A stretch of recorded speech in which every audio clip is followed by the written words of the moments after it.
Buat teman-temanku yang baru gabung, bisa cek di playlist untuk urutan videonya, dan bisa juga cek di playlist untuk judul barunya. Bab 1013 Tingkat Kebanggaan Surga di Benua Tengah. Lu Ming membuka tutup toples anggur dan meneguknya. Dia segera merasakan aroma yang tertinggal di mulutnya dan tidak bisa menahan diri untuk tidak memuji. Anggur yang enak. Cukuang juga mengambil toples anggur dan meneguknya.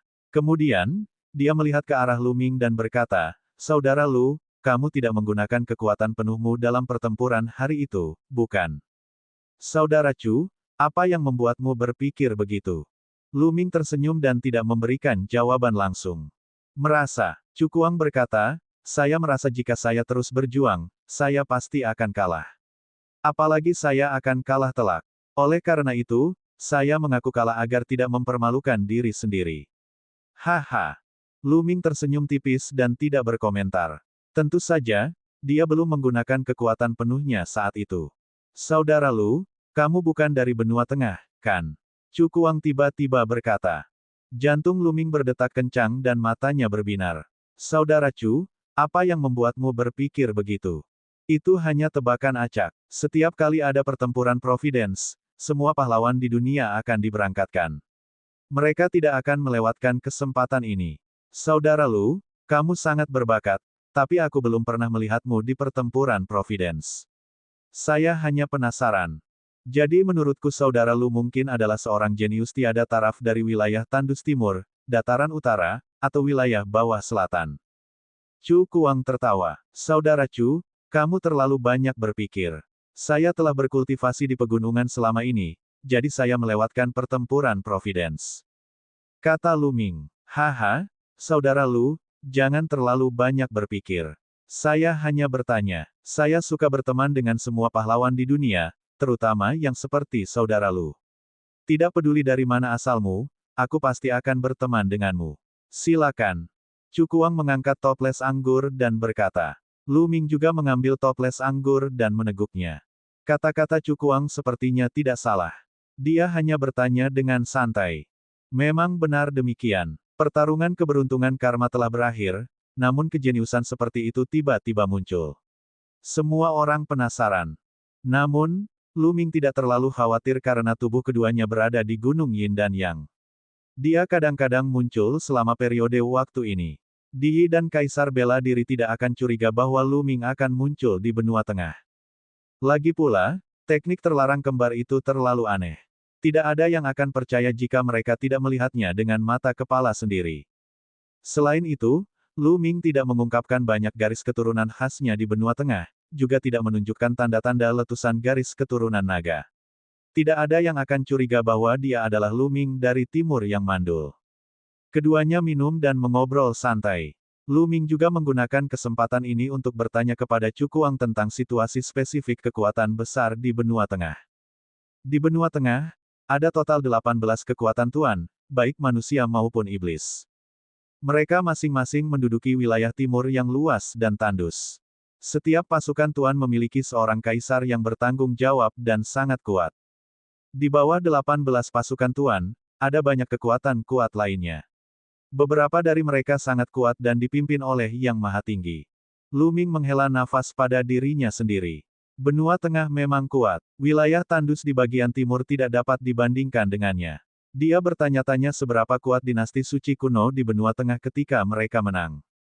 "Saudara Lu, menurutku, kamu memiliki peluang besar untuk menjadi favorit surga kelas 2. Cukuang menghela nafas. Favorit surga kelas 2. Lu Ming sedikit terkejut. "Oh, jadi Saudara Lu tidak tahu tentang ini."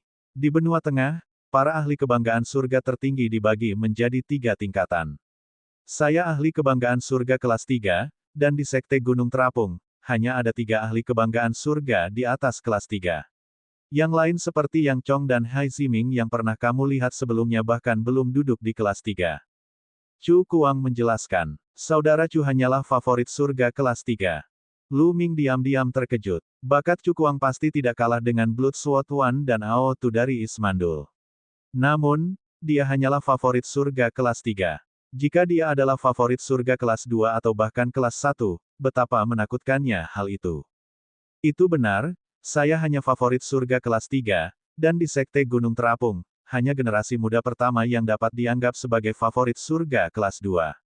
Namun, tidak banyak favorit surga kelas 2 di benua tengah, hanya sekitar 20. Kata Cukuang. Lu Ming diam-diam terkejut. Cukuang hanyalah favorit surga kelas 3. Favorit surga kelas 2 harus lebih kuat dan lebih berbakat. Lu Ming berspekulasi bahwa favorit surga kelas 2 kemungkinan besar berada pada level Dewa Kaisar. Jika mereka benar-benar setingkat Dewa Kaisar, sebenarnya jumlahnya lebih dari 20, dan itu sangat menakutkan. Dewa Kaisar dikatakan mampu mewarisi warisan Kaisar bela diri di Yi dan berpotensi menjadi Kaisar di masa depan. Mereka sangat langka sepanjang sejarah wilayah Tandus bagian timur. Ada lebih dari 20 surga favorit tingkat ini di benua tengah. Bagaimana dengan favorit surga kelas 1 yang lebih kuat? Cukuang sepertinya telah membaca pikiran Lu Ming. Lanjutnya, ahli kebanggaan surga kelas 2 di atas adalah ahli kebanggaan surga kelas 1. Namun, hanya ada 5 dari mereka, dan mereka dikenal sebagai 5 pejuang muda terbaik. Masing-masing merupakan sosok yang mampu menekan suatu zaman. Mereka sangat menakutkan, tak tertandingi, dan sangat kuat. Mata Cukuang dipenuhi rasa hormat dan ketakutan yang mendalam. Jelas sekali bahwa 5 pejuang muda teratas memegang posisi tinggi di hatinya. 5 prajurit muda teratas. Mata Lu Ming bersinar dengan semangat juang yang kuat. Bakat tertinggi seperti Dewa Kaisar juga sangat kuat dan bisa menjadi kaisar di masa depan. Itu semua adalah keberadaan yang luar biasa. Namun, Lu Ming tidak mendapat terlalu banyak tekanan karena dia telah bertarung dengan Dewa Kaisar. Meskipun Dewa Kaisar sangat menakutkan, Lu Ming yakin bahwa dia akan mampu menekan Dewa Kaisar lagi jika dia bertemu dengannya di masa depan. Namun, mereka yang melampaui level Dewa Kaisar sangatlah menakutkan. Lu Ming tidak dapat membayangkan betapa kuatnya mereka. Namun, ini membuat Lu Ming semakin bersemangat. Lu Ming tidak takut memiliki lawan. Dia takut tidak punya lawan. Dengan lawan, dia akan mendapat tekanan dan motivasi. Benua Tengah memang lebih cemerlang dari benua Timur. Persaingan antar jenius semakin ketat. Pertempuran untuk dewa di benua Tengah pasti sangat sengit. Sayang sekali saya tidak berada di benua Tengah. Lu Ming diam-diam merasa kasihan. Saudara Lu, apakah kamu masih ingat bahwa saya mengatakan akan ada acara akbar dalam waktu dekat? Dalam 10 hari, 2 favorit surga kelas 2 akan bertarung di pilar pegunungan surga. Ini pasti akan menarik banyak perhatian. Setelah pertempuran Providence, banyak favorit surga mungkin akan mengasingkan diri dan keluar lagi. Kata Cukuang. Mata Lu Ming berkedip dengan sedikit antisipasi. Dia berspekulasi bahwa surga favorit kelas 2 adalah favorit surga setingkat Dewa Kaisar. Pertarungan antara 2 favorit surga memang merupakan peristiwa besar. Itu benar-benar pemandangan yang langka dan Lu Ming tidak mau melewatkannya. Ini adalah kesempatan bagus baginya untuk melihat seberapa kuat favorit surga teratas di benua tengah. Mengapa 2 orang jenius berkelahi? Lu Ming bertanya dengan rasa ingin tahu. Salah satunya adalah Master Darah Luo dari Aula Berdarah Dingin, dan yang lainnya adalah Yin Bupo dari Kastil Sky Eagle. Mereka adalah ahli terkuat di antara generasi muda di pasukannya masing-masing, dan mereka memiliki dendam satu sama lain. Jadi, wajar jika Master Darah Luo dan Yin Bupo tidak akur. Keduanya saling bertukar ribuan pukulan dalam pertempuran Providence, namun tak satu pun dari mereka yang menang. Mereka sepakat untuk bertarung di lain hari, dan tanggal pertarungan mereka berikutnya adalah 10 hari lagi. Cukuang menjelaskan. Lu Ming mengangguk. Jadi itulah yang terjadi. Saudara Cu, kapan kita berangkat? Lu Ming bertanya.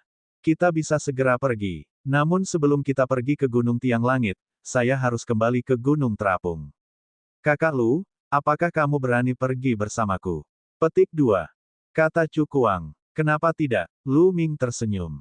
Bab 1014 Gunung Surgawi di Langit. Sekte Gunung Terapung adalah salah satu penguasa di benua tengah. Tentu saja, suasananya luar biasa. Namun, Lu Ming masih sedikit terkejut setelah melihatnya. Di depannya ada air yang tak terbatas. Di atas air yang tak terbatas, ada gunung dewa besar yang melayang di udara. Gunung besar ini tidak terlihat ujungnya. Itu seperti gunung dewa legendaris tempat tinggal para dewa kuno. Benda itu digantung di udara setinggi ribuan meter. Gunung Terapung, seperti namanya, sebenarnya adalah Gunung Dewa Terapung. Dari kejauhan, gunung terapung itu dipenuhi awan dan uap air. Di bawah sinar matahari, pelangi menggantung di langit. Sekilas, ada pelangi yang tak terhitung jumlahnya, yang sangat mempesona, seperti surga di bumi. Gunung terapung yang luar biasa. Lu Ming tidak bisa menahan diri untuk tidak menghela nafas kagum. Hahaha, ayo pergi. Cukuang tertawa dan terbang menuju gunung terapung bersama Lu Ming. Dengan Cukuang memimpin, mereka secara alami memasuki gunung terapung. Lu Shaoqing. Pada saat ini, suara ketidakpercayaan terdengar. Lu Ming berbalik dan mau tidak mau menganggapnya lucu. Bukankah itu Ling Yunkong? Lu Shaoqing, kamu berani datang ke gunung terapung. Mata Ling Yunkong terbuka lebar. Dia tertegun sejenak sebelum berbalik dan melihat Cukuang. Ekspresinya berubah. Apa yang salah? Kakak Lu adalah temanku. Apakah kamu punya masalah dengannya? Aku sudah mendengar beberapa hal tentangmu dari saudara Lu. Cukuang memandang Ling Yunkong dan menjilat bibirnya. Kilatan tak menyenangkan muncul di matanya. Ekspresi wajah Ling Yunkong berubah lagi. Wajahnya menjadi pucat dan tidak berdarah. Dia buru-buru berkata, "Tidak, Lu Shaoqing adalah temanmu, Senior Chu. Bagaimana saya bisa keberatan? Saya tidak keberatan." Saat Ling Yunkong melihat Cukuang, dia seperti tikus melihat kucing. Dia ketakutan setengah mati. Di masa depan, sebaiknya kamu tidak menggunakan nama sekolah bela diri Gunung Terapung untuk melakukan hal jahat. Juga, teman saudara Lu, jika kamu berani menyentuh sehelai rambut pun di kepalamu lagi, aku akan menebasmu dengan pisauku. Mata Cukuang berkedip dengan kilatan yang tidak menyenangkan saat dia melihat ke arah Ling Yunkong. Saya tidak berani, saya pasti tidak berani. Ling Yunkong menganggukkan kepalanya berulang kali, keringat dingin menetes di punggungnya. Enyah! Cukuang berteriak dengan dingin. Ling Yunkong buru-buru lari ketakutan. Ling Yunkong ini sepertinya sangat takut padamu. Kata Lu Ming. Saya telah mengajarinya beberapa kali di masa lalu. Ada juga favorit surga yang mirip dengan Ling Yunkong. Mereka berdua selalu berbuat jahat. Saya memotong salah satunya. Dia takut aku akan memenggal kepalanya juga. Kata Cukuang sambil tersenyum. Lu Ming mengangguk. Ling Yunkong sangat takut pada Cukuang. Bakat bawaan Cukuang jauh lebih besar daripada bakat Ling Yunkong. Bahkan jika dia membunuh Ling Yunkong, petinggi sekolah bela diri Gunung Terapung tidak akan membela dia. Gunung Terapung itu sangat besar. Keduanya terbang di atas gunung sejauh ratusan ribu mil dan sampai di tepi tebing. Di pinggir tebing ada sebuah halaman. Wenjing, aku di sini. Cukuang berseru saat mereka tiba di halaman. Tidak lama kemudian, pintu halaman terbuka, dan seorang wanita muda keluar. Wanita muda itu memiliki sosok anggun dan kulit seputih salju. Dia sangat cantik dengan gaun kuning muda. Jantung Lu Ming berdetak kencang. Zhang Wenjin, peringkat ketiga di antara 10 anak surga yang bangga dari Sekte Gunung Terapung. Apakah wanita ini? Zhang Wenjin adalah salah satu dari 3 jenius sekolah bela diri Gunung Terapung yang setidaknya merupakan favorit surga kelas 3. Saudara Chu, kamu di sini. Kamu terlambat 2 hari. Kata wanita muda itu. Haha, jangan salahkan aku karena diam. Saya baru saja mendapat teman baru dan minum bersamanya selama 2 hari lagi. Jadi, aku bergegas. Cukuang tertawa dan terus memperkenalkan. Wenjin, ini saudara Lu, Lu Shaoqing. Kakak Lu, ini kakak mudaku, Zhang Wenjin. Kata Cukuang. Kamu adalah Lu Shaoqing. Sebelum Lu Ming bisa mengatakan apapun, Zhang Wenjin angkat bicara dan menatap Lu Ming dengan rasa ingin tahu. Pernahkah kamu mendengar namaku sebelumnya, Wenjin? Kata Lu Ming. Tentu saja aku pernah mendengar tentangmu.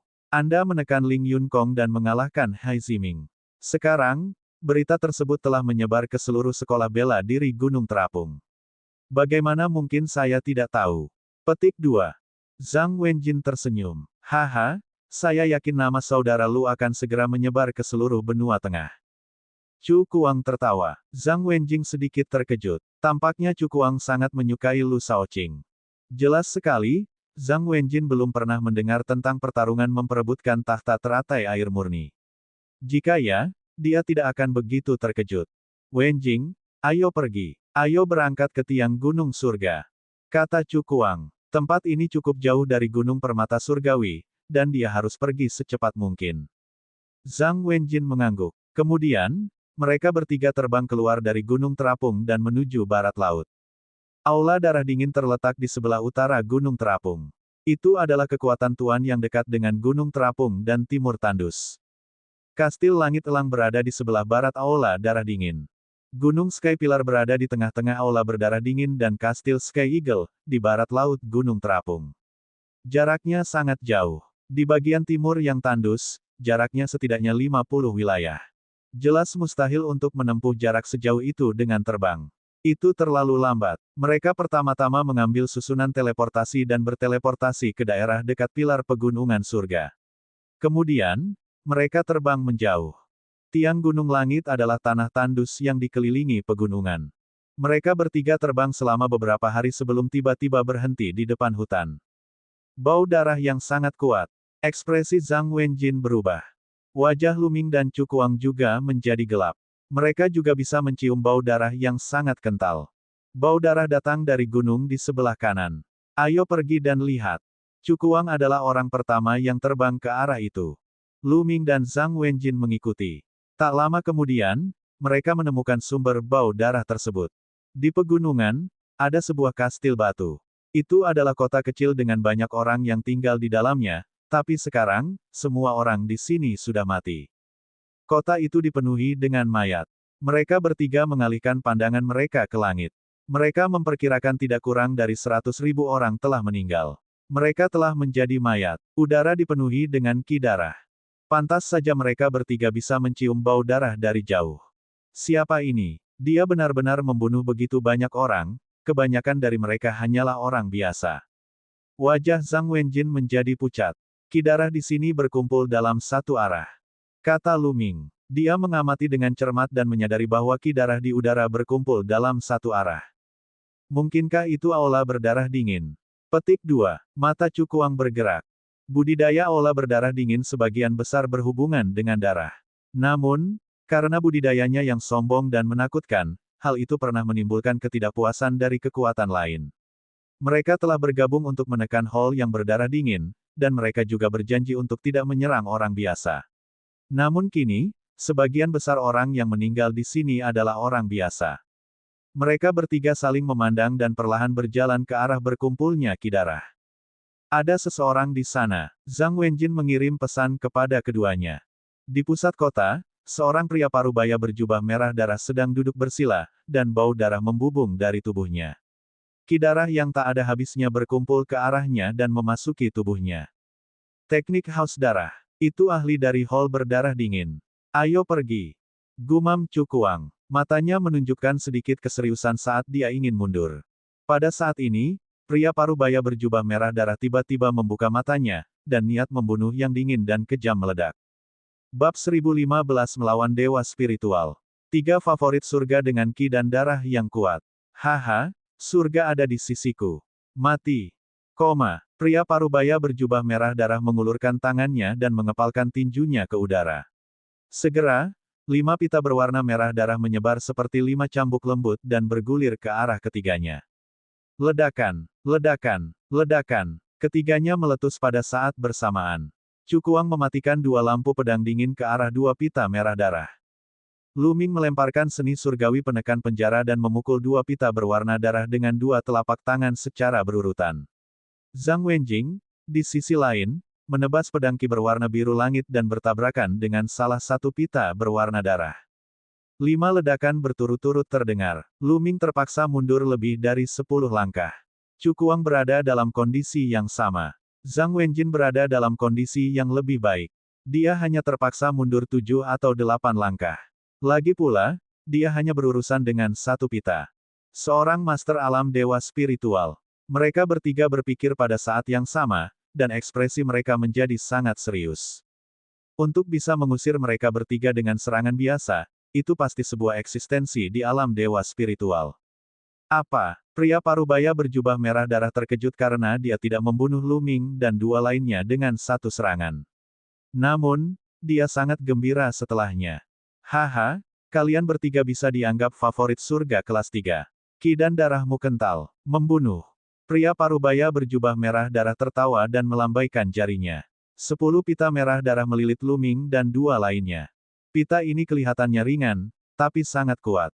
Saat ia melesat di udara, ia mengeluarkan suara siulan yang menakutkan. "Ayo pergi, keluar!" teriak Cukuang. Garis keturunan dewa tingkat ketujuh muncul di atas kepalanya saat dia segera melakukan penggabungan garis keturunan.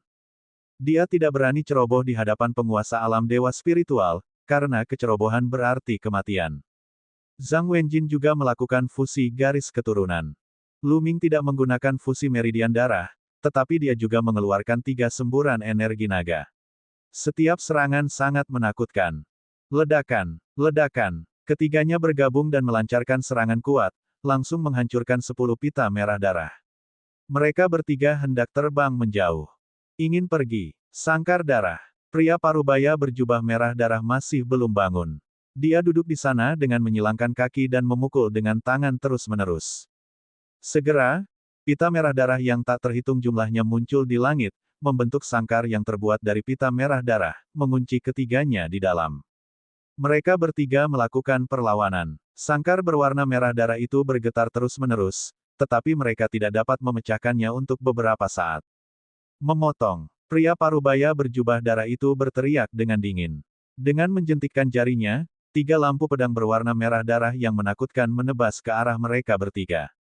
Bang! Bang! Bang! Mereka bertiga mencoba yang terbaik untuk menahan cahaya pedang berwarna merah darah, tetapi pada akhirnya, garis keturunan Cukuang dan Zhang Wenjin bergetar tanpa henti dan mereka hampir kembali ke bentuk manusia. Lu Ming juga merasakan sakit yang membakar di sekujur tubuhnya. Qi dan darah di tubuhnya bergejolak dan dia hampir muntah darah. Untungnya, pertahanan Lu Ming sangat menakutkan dan dia berhasil memblokirnya. Merusak. Lu Ming terus meningkatkan kekuatan teknik surga penghancur penjara. Setelah beberapa pukulan berturut-turut, sangkar berwarna merah darah itu akhirnya runtuh. Mereka bertiga dengan cepat bergegas keluar. "Kamu ingin pergi? Mustahil." Pria parubaya berjubah darah tiba-tiba berdiri. Seluruh tubuhnya dipenuhi dengan qi darah. Dia mengangkat satu tangan dan menebas 3 aura pedang secara berurutan. Mereka melintasi ribuan meter dalam kehampaan dalam sekejap dan menebas ke arah 3 orang itu. Ketiga lampu pedang ini sangat menakutkan, seolah-olah bisa membelah ketiganya menjadi 2. Tidak baik. Cukuang kaget dan marah. Dia merasa dia akan mati di bawah pisau ini. Huala, saat ini, Glabella Lu Ming bersinar. Diagram gunung dan sungai terbang dan mengelilingi mereka bertiga.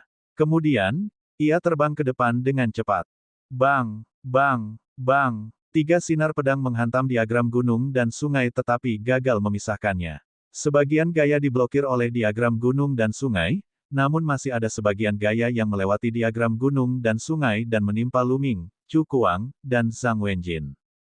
Cukuang dan Zhang Wenjin berubah menjadi bentuk manusia dan memuntahkan seteguk darah. Tubuh Lu Ming bergetar hebat. Kulitnya terpotong, dan darah mengalir keluar. Lu Ming menahannya dan terbang ke depan bersama Cukuang dan Zhang Wenjin. Brengsek. Pria parubaya berjubah darah itu menggeram, tapi dia tidak mengejarnya. Sebaliknya, setelah ekspresinya berubah, dia terus duduk bersila dan menyerap qi darah di sekitarnya. Mereka bertiga terbang lebih dari 100.000 mil dan mendarat di sebuah lembah. Setelah mendarat, mereka bertiga duduk bersila dan mulai menyembuhkan lukanya. Sebagai perbandingan, luka Lu Ming tidak serius. Sisik naga yang tersembunyi di bawah kulitnya menghalangi sebagian besar kekuatan. Setelah 2 jam, Lu Ming telah pulih sepenuhnya dan penyembuhannya berakhir. Dia melihatnya dan menemukan bahwa Cukuang dan Zhang Wenjin masih dalam penyembuhan. Masih ada kesenjangan besar antara aku dan pembangkit tenaga listrik alam dewa spiritual. Lu Ming sedang berpikir keras. Perbedaan antara alam embrio roh dan alam dewa spiritual terlalu besar. Ada jurang yang sangat besar antara kedua dunia ini. Yang paling penting, kondisi untuk menerobos ke alam dewa spiritual terlalu tinggi. Seniman bela diri biasa atau pakar kebanggaan surga sama sekali tidak bisa menerobos ke alam dewa spiritual. Mereka yang mampu menerobos ke alam dewa spiritual semuanya jenius di antara para jenius. Hal ini menyebabkan kesenjangan antara kedua dunia menjadi semakin besar. Kenyataannya, semakin tinggi tingkat budidaya, semakin besar kesenjangan antara bidang budidaya utama. Ini akan menjadi semakin menakutkan dan sulit untuk dilintasi. Lu Ming hanya berada di puncak alam embrio roh tingkat 8. Terlalu sulit dan hampir mustahil baginya untuk melintasi jarak yang begitu jauh dan bertarung dengan ahli spiritual alam dewa. Itu mungkin saja terjadi ketika dia mencapai lingkaran besar alam embrio roh. Pria parubaya berjubah merah darah pasti terluka. Dia sedang memulihkan diri sekarang. Lu Ming diam-diam berpikir, jika pihak lain tidak terluka, mereka mungkin tidak akan bisa keluar. Setelah beberapa jam, Chu Kuang dan Zhang Wenjin akhirnya membuka mata dan menyelesaikan perawatan mereka. Terima kasih atas bantuanmu kali ini, saudara Lu. Chu Kuang berdiri dan mengungkapkan rasa terima kasihnya kepada Lu Ming. Jika bukan karena Lu Ming, mereka tidak akan bisa melarikan diri. Kakak Chu terlalu sopan. Lu Ming melambaikan tangannya. Ahli aula berdarah dingin itu seharusnya adalah ahli alam dewa spiritual tingkat pertama. Karena suatu alasan, dia terluka. Jadi dia membantai kota tersebut dan menggunakan darah seluruh kota untuk menyembuhkan lukanya. Kami kebetulan bertemu dengannya. Chu Kuang menganalisis. Lu Ming mengangguk. Chu Kuang memiliki pemikiran yang sama dengannya. Namun, terlalu kejam untuk membunuh seluruh penduduk kota biasa untuk menyembuhkan luka-luka mereka. Mereka bertiga mengobrol sebentar sebelum berangkat dan menuju ke arah pegunungan Pilar Surga. Masalah pembangkit tenaga listrik alam dewa spiritual bukanlah sesuatu yang dapat mereka campuri, dan mereka tidak memiliki kemampuan untuk melakukannya. Setelah terbang selama 2 hari, sebuah gunung besar muncul di depan mereka. Gunung Tiang Langit, sesuai dengan namanya, bagaikan tiang yang menembus bumi, menembus awan. Itu berdiri di antara banyak puncak dan dapat dilihat dengan sekali pandang.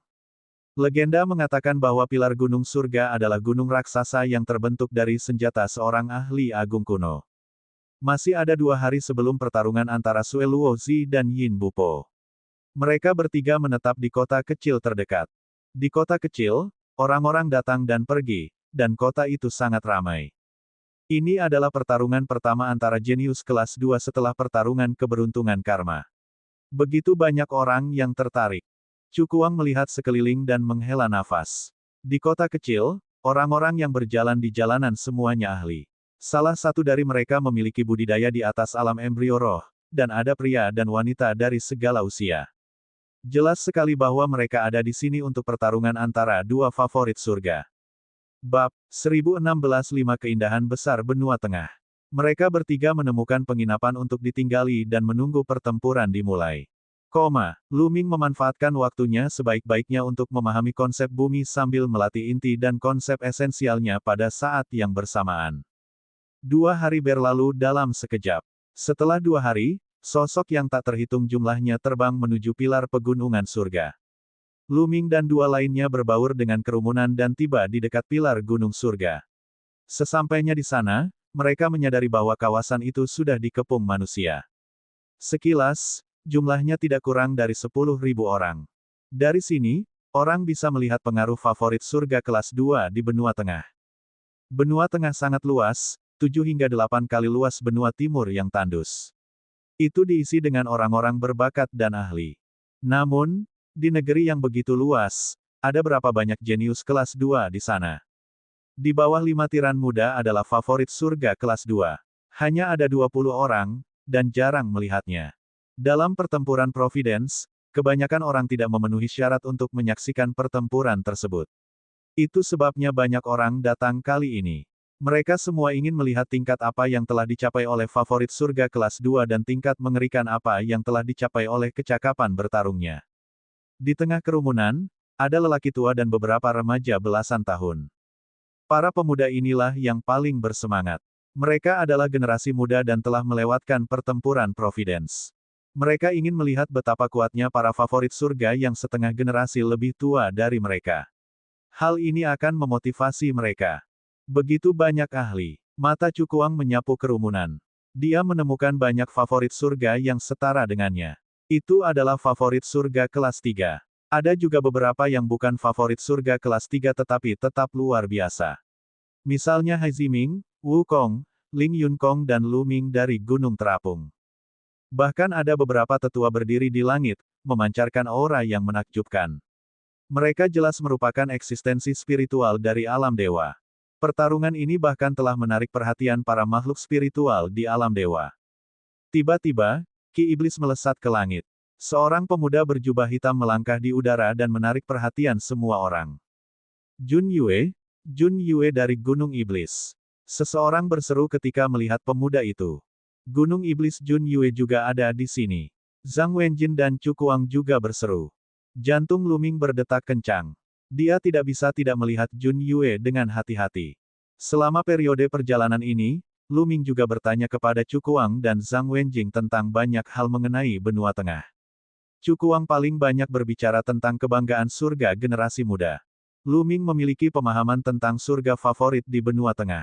Tentu saja, itu sebagian besar adalah 5 prajurit muda teratas, 20 atau lebih favorit surga kelas 2, dan berbagai penguasa. Gunung Iblis juga merupakan salah satu penguasa benua tengah, dan Jun Yue adalah salah satu favorit surga kelas 22. Dia memang sangat kuat dan menakutkan. Dia jelas merupakan favorit surga setingkat Dewa Kaisar. Lu Ming menilai Junyu dan merenung dalam hatinya. Junyu memberinya perasaan yang sangat berbahaya. Jelas sekali bahwa pertarungan antara Yin Bupo dan darah Luo Zi telah menarik perhatian favorit surga di level yang sama. Jun Yue berdiri di udara dengan tangan di belakang punggungnya. Dia menatap lurus ke depan seolah tidak ada yang bisa menarik perhatiannya. Dia bahkan tidak memandang para ahli alam dewa spiritual seolah-olah dia tidak peduli sama sekali. Memang benar, dengan bakatnya, hanya masalah waktu sebelum dia berhasil menembus alam dewa spiritual. Di masa depan, dia pasti akan mencapai alam yang maha tinggi. Tujuannya adalah menjadi seorang kaisar. Bagaimana dia bisa peduli dengan dewa spiritual biasa? Kerumunan terus menunggu. Semangat luar angkasa yang murni. Semangat luar angkasa murni dari Gunung Terapung. Tiba-tiba, kerumunan itu kembali berteriak. Saudari muda Kong Ling ada di sini. Mata Chu Kuang berbinar saat dia melihat ke langit. Seorang wanita muda mengenakan kerudung panjang berwarna air sedang melangkah di udara dan mendekat. Seluruh tubuhnya dipenuhi uap air. Dia tampak seperti berusia 20-an. Kecantikannya tak tertandingi dan bisa menyebabkan kehancuran suatu negara. Sosok anggunnya samar-samar terlihat di uap air. Dia bertelanjang kaki, dan kedua kakinya yang seperti batu giok seperti karya seni terindah di dunia. Setiap langkah yang diambilnya, awan akan muncul di langit. Dia berjalan di atas awan saat dia berjalan. Adegan itu hening, seolah mata semua orang tertarik pada wanita ini. Jadi dia adalah roh spasial yang murni.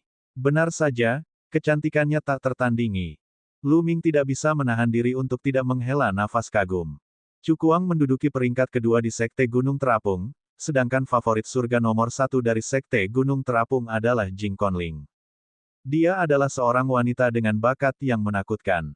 Pada saat yang sama, dia juga menjadi favorit surga kelas 2. Dia setenar Jun Yue dan Yin Bupo. Terlebih lagi, Jing Conling adalah salah satu dari 5 wanita cantik di benua tengah, semua orang di benua tengah mengenalnya.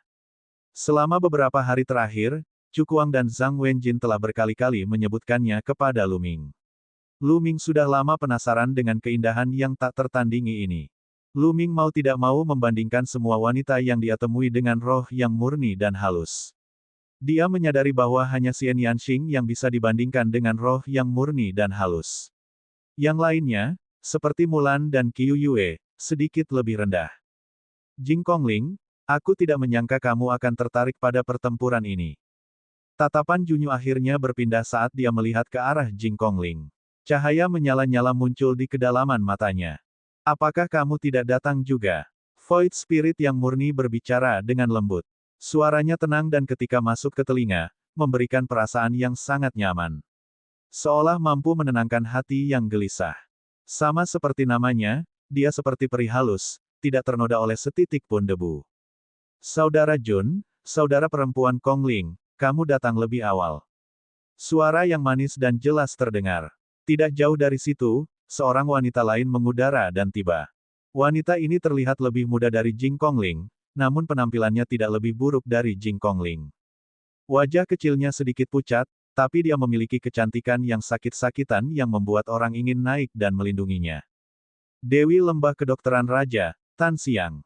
Banyak orang membelalak. Favorit surga kelas 2 lainnya, dan salah satu dari 5 keindahan di benua tengah. Banyak orang merasa menjadi gila. Mereka merasa perjalanan ini terlalu berharga. Kali ini, Karakter utama dari dua duel tersebut belum tiba, dan sudah ada para jenius tak tertandingi yang telah tiba.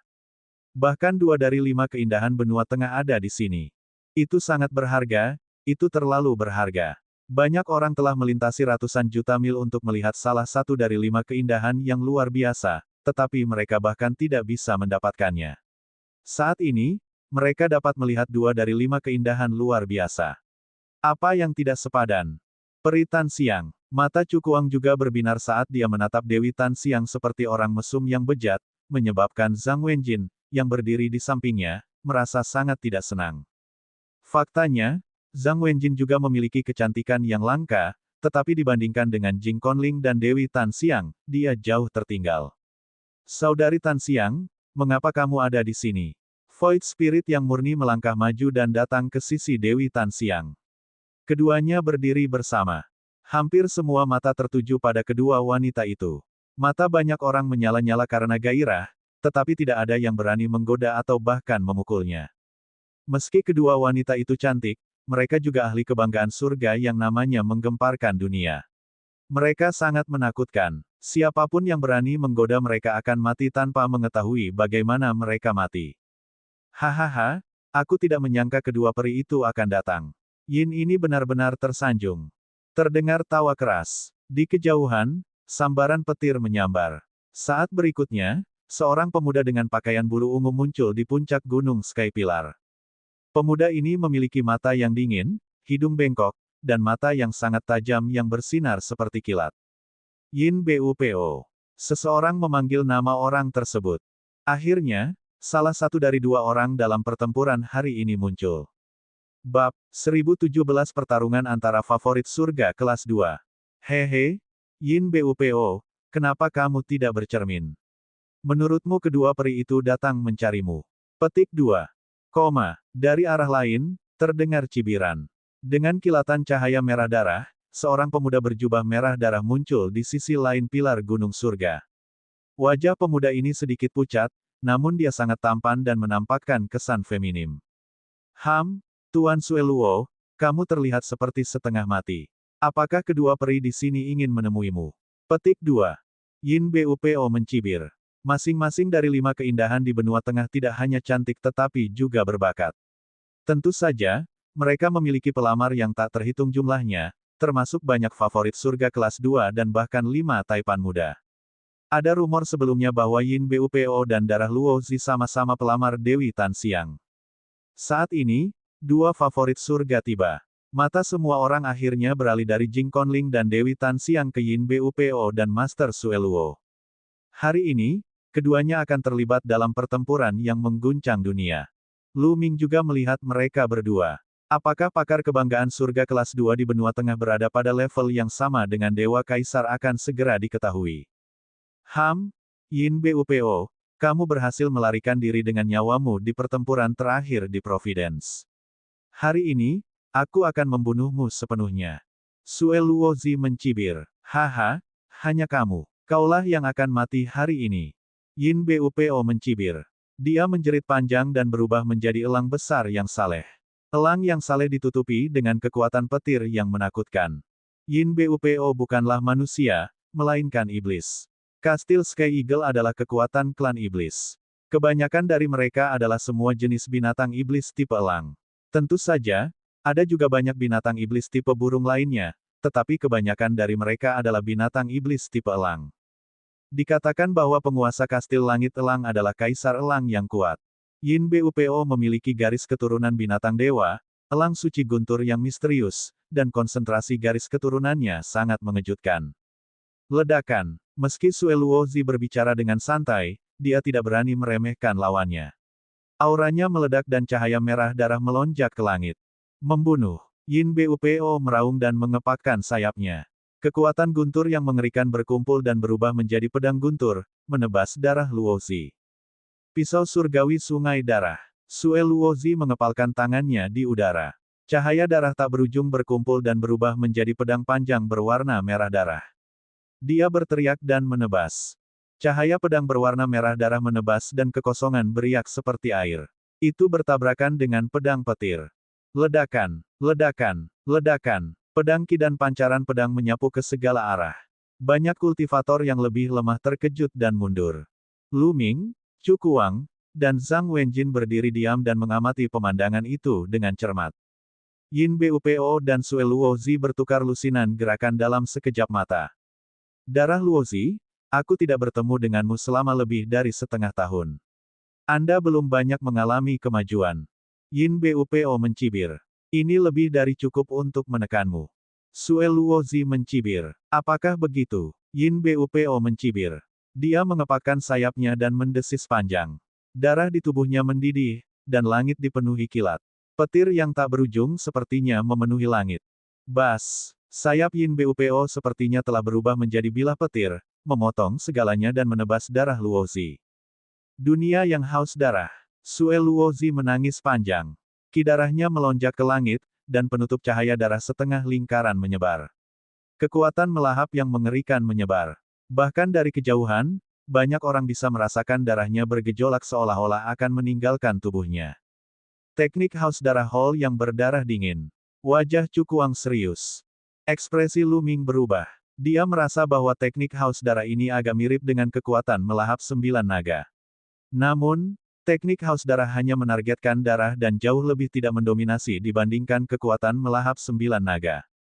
Ledakan. Bilah petir Yin Bupo menebas layar cahaya berwarna darah, menciptakan suara yang memekakkan telinga. Namun, dia juga terpengaruh oleh teknik haus darah. Darah di tubuhnya gelisah, dan kekuatan tempurnya terpengaruh. Dia tidak bisa menggunakan kekuatan penuhnya. Mencicit. Suara yang memekakkan telinga terdengar. Seekor kelelawar raksasa muncul di atas kepala darah Luozi. Kelelawar ini seluruhnya berwarna merah darah, dan matanya sangat dingin, dipenuhi cahaya haus darah. Kelelawar langit bersayap darah adalah binatang dewa yang sangat menakutkan. Jelas sekali, garis keturunan Sue Luozi adalah kelelawar langit bersayap darah. Di sekitar kelelawar langit bersayap darah, ada 8 cakra yang terang dan mempesona. Garis keturunan tingkat dewa peringkat 8. Tingkat garis keturunan darah Luozi sama dengan tingkat kaisar surgawi. Sue Luozi melakukan fusi garis keturunan dan berubah menjadi kelelawar bersayap darah, bertarung dengan Yin Bupo. Sebuah kekuatan mengerikan melesat keluar dan ruangan itu terus bergetar seolah-olah akan terkoyak kapan saja. Itu benar-benar terdistorsi. Kekuatan mengerikan itu menyebar hingga ribuan mil. Banyak gunung tersapu oleh kekuatan tersebut dan berubah menjadi debu dalam sekejap. Namun, sebagian besar energinya mendarat di pilar pegunungan surga. Sepertinya pilar gunung surga benar-benar terbuat dari senjata para ahli kuno. Energi mengerikan itu mendarat di pilar pegunungan surga, tapi tidak rusak sama sekali. Paling-paling, itu hanya meninggalkan sedikit bekas. Dalam sekejap mata, keduanya bertukar lebih dari 100 gerakan, dan masih belum ada pemenang yang jelas. Ya dewa, sangat kuat, terlalu kuat. Apakah ini kekuatan tempur favorit surga kelas 2? Petik 2. Seorang lelaki tua di lingkaran besar alam embrio roh tersentak kaget. Dia merasa bahwa dengan budidaya lingkaran besar alam embrio roh, belum lagi bertukar pukulan dengan keduanya, bahkan jika dia menyerang ke depan dan berada dalam jarak 100 meter dari keduanya, dia akan hancur berkeping-keping, oleh energi yang menakutkan. Seorang seniman bela diri di lingkaran besar alam embrio roh tidak akan mampu melawan sama sekali. Budidaya mereka seharusnya berada di puncak alam embrio roh tingkat ke-9, tetapi kekuatan tempur mereka terlalu menakutkan. Mereka mungkin dekat dengan alam dewa roh. Petik 2. Bahkan jika mereka tidak bisa benar-benar bertarung dengan dewa spiritual, mereka tidak akan terlalu jauh. Jika mereka menerobos ke alam embrio roh yang sempurna, mereka mungkin benar-benar bisa bertarung dengan pembangkit tenaga listrik alam dewa spiritual. Menakutkan. Embrio roh yang dapat melawan dewa roh. Terlalu menakutkan. Para penonton berdiskusi sambil menonton. Mereka sangat terkejut. Bahkan beberapa pembangkit tenaga listrik alam dewa spiritual memiliki ekspresi serius. Dia memang kuat. Dia jelas merupakan favorit surga yang setara dengan dewa kaisar. Lu Ming merenung dalam hatinya, tatapannya sedikit serius. Sekarang dia yakin bahwa ahli kebanggaan surga kelas 2 di benua tengah pasti berada pada tingkat dewa yang berdaulat. Sungguh menakjubkan bahwa ada lebih dari 20 ahli kebanggaan surga. Aku ingin tahu alam apa yang telah dicapai oleh dewa kaisar. Petik 2. Lu Ming berpikir dalam hati. Setengah tahun yang lalu, budidaya Dewa Kaisar berada di puncak alam embrio roh tingkat 8. Sekarang setelah lebih dari setengah tahun berlalu, adalah normal bagi Dewa Kaisar untuk mencapai puncak alam embrio roh tingkat 9.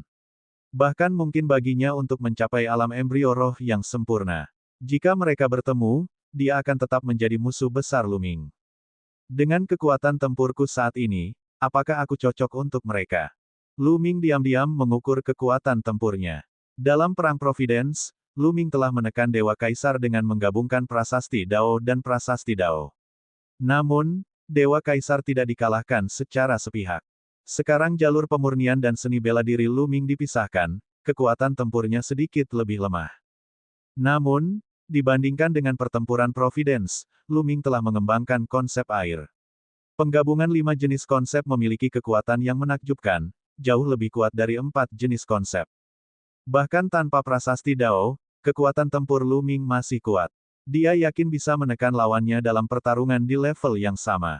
Namun, mereka sekarang berada di benua tengah. Untuk mencegah identitasnya terungkap, Lu Ming tidak dapat menggunakan beberapa tekniknya.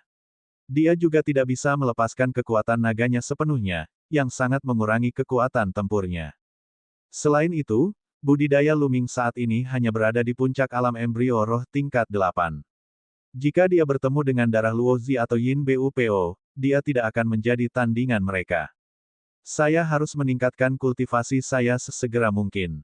Jika saya mencapai alam embrio roh tingkat 9 dan mencapai tingkat yang sama dengan mereka, saya tidak akan takut pada mereka bahkan jika saya tidak bisa melawan fusi garis keturunan.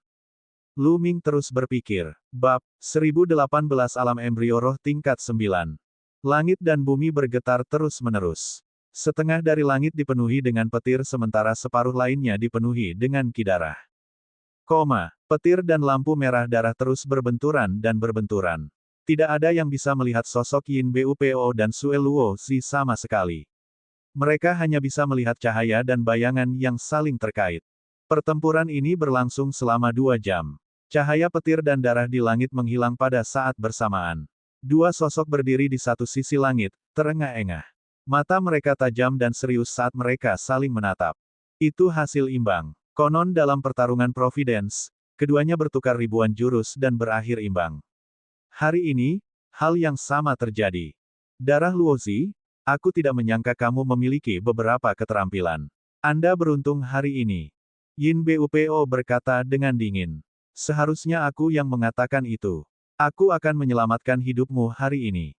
Sue Luozi juga mencibir. Keduanya tidak terus bertengkar. Mereka baru saja bertukar 1000 gerakan, dan keduanya telah menghabiskan banyak energi. Selain itu, ada banyak ahli di sekitar mereka, jadi mereka harus meninggalkan kekuatan untuk berjaga-jaga terhadap seseorang yang mungkin menyerang mereka dalam kegelapan. Sepertinya mereka tidak akan bertengkar lagi kali ini. Ini seri lagi. Sue Luozi dan Yin Bupo adalah lawan yang sangat kuat. Itu benar. Kastil Sky Eagle dan Aula berdarah dingin berdekatan satu sama lain. Kedua kekuatan tersebut telah saling bertarung sejak lama. Yin Bupo dan Master Blood Luo telah bertarung sejak mereka masih muda, namun tidak pernah ada pemenang di antara mereka. Tapi ini adalah hal yang baik. Dengan lawan seumur hidup, kemajuan mereka luar biasa. Senangnya punya lawan. Ini adalah era keemasan dengan kejeniusan yang tak terhitung jumlahnya. Di masa lalu, orang jenius seperti Yin Bupo dan Master Darah Luo pasti tak terkalahkan. Tapi hari ini, ada lebih dari 20 dari mereka, dan bahkan ada 5 pejuang muda yang lebih kuat. Banyak orang di sekitar tidak bisa menahan diri untuk tidak menghela nafas. Terlalu banyak favorit surga di generasi ini. Favorit surga kelas 2 seperti Yin Bupo dan Sue Luozi memiliki kesempatan untuk menerobos ke ranah bela diri kerajaan. Di masa lalu, dianggap baik jika ada 2 atau 3 di setiap generasi. Tapi di generasi ini, ada lebih dari 20 orang, dan bahkan 5 penguasa yang lebih kuat. Bahkan wilayah tandus di bagian timur, bagian bawah selatan, dataran utara, dan gurun barat dipenuhi dengan talenta. Para ahli kebanggaan surga bagaikan awan, dan semuanya bersaing satu sama lain. Ini adalah zaman keemasan yang cemerlang. Semua orang tahu bahwa pertempuran ini telah berakhir, dan beberapa orang bersiap untuk pergi. Semuanya, Tan Xiang sedang bersiap menjadi tuan rumah perjamuan Raja Alkimia dalam 7 hari. Saya ingin mengundang Anda semua untuk minum dan berdiskusi tentang Dao. Apakah kalian semua bersedia memberikan wajah pada gadis kecil ini? Saat ini, suara yang jelas dan merdu terdengar. Itu adalah peri Tan Xiang. Mata semua orang berbinar. Haha, ini adalah kesempatan sekali dalam 1000 tahun bagi Dewi Tan Xiang untuk secara pribadi menjadi tuan rumah perjamuan Raja Pil. Bagaimana mungkin aku tidak pergi? Gunung Iblis Jun Yue adalah orang pertama yang berbicara, matanya bersinar. Terima kasih banyak, Saudara Jun. Peri Tan Xiang membungkuk sedikit. Merupakan kehormatan bagi kami untuk dapat menghadiri perjamuan Raja Pil yang diselenggarakan oleh Dewi Tan Xiang. Selama peri tidak keberatan, aku pasti akan mengunjungimu. Yang lainnya bergegas untuk berbicara, berharap dapat menarik perhatian Dewi Tan Xiang.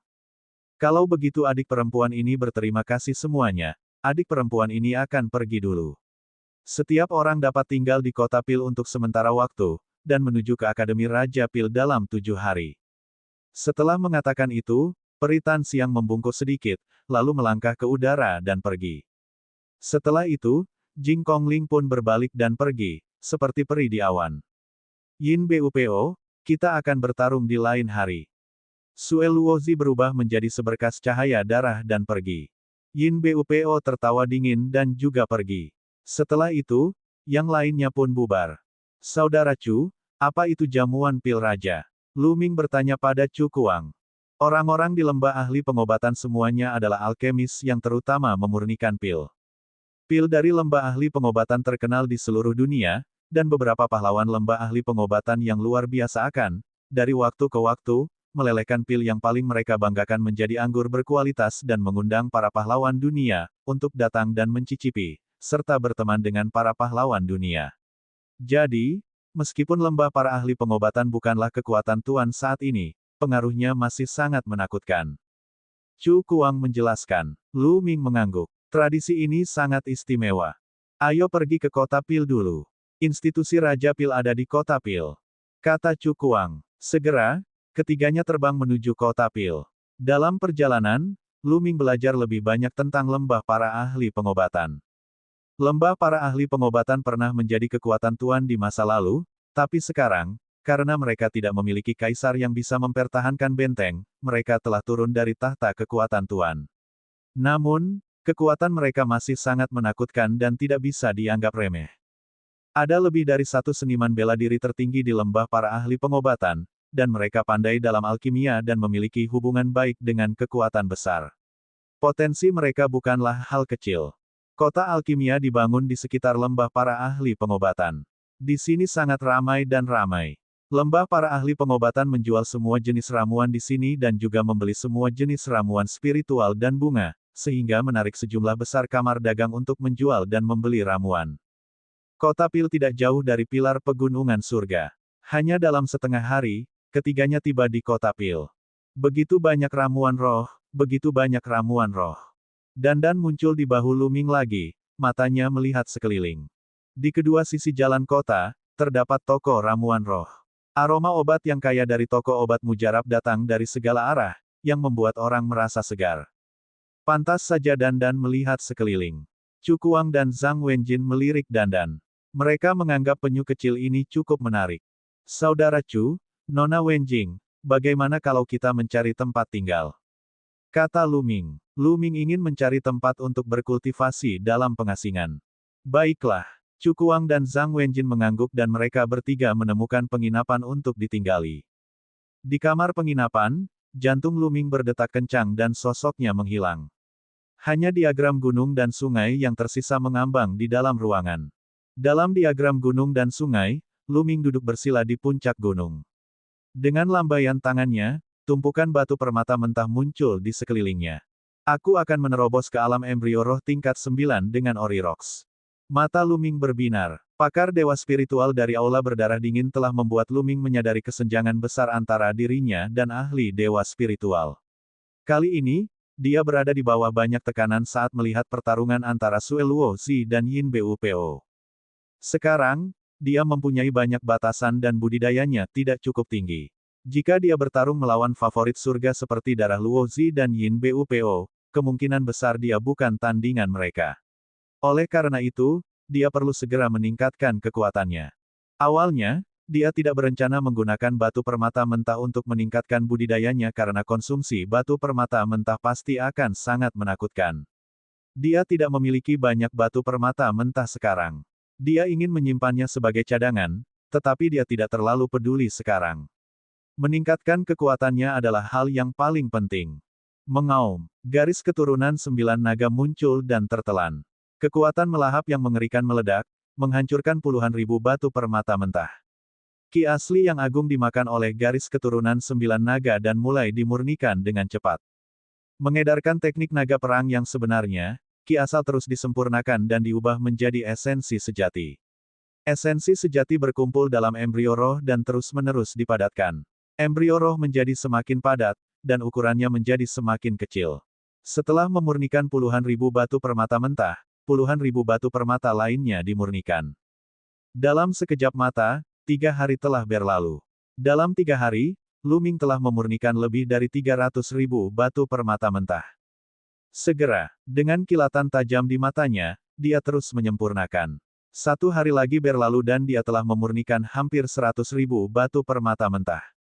Ledakan, sepertinya ada sesuatu yang berhasil ditembus. Aura Luming tumbuh dan inti penting dalam tubuhnya meraung. Kekuatannya beberapa kali lebih kuat dari sebelumnya. Kultivasinya berhasil menembus dan mencapai tahap awal alam embrio roh tingkat 9. Bab 1019 Batu Spasial. Pada saat ini, Luming akhirnya membuka matanya, ekspresi kepuasan di wajahnya. Namun, konsumsi batu permata mentah tersebut membuatnya merasa sedikit kesakitan. Dia telah memurnikan total 400.000 batu permata mentah. Ini terlalu mengejutkan.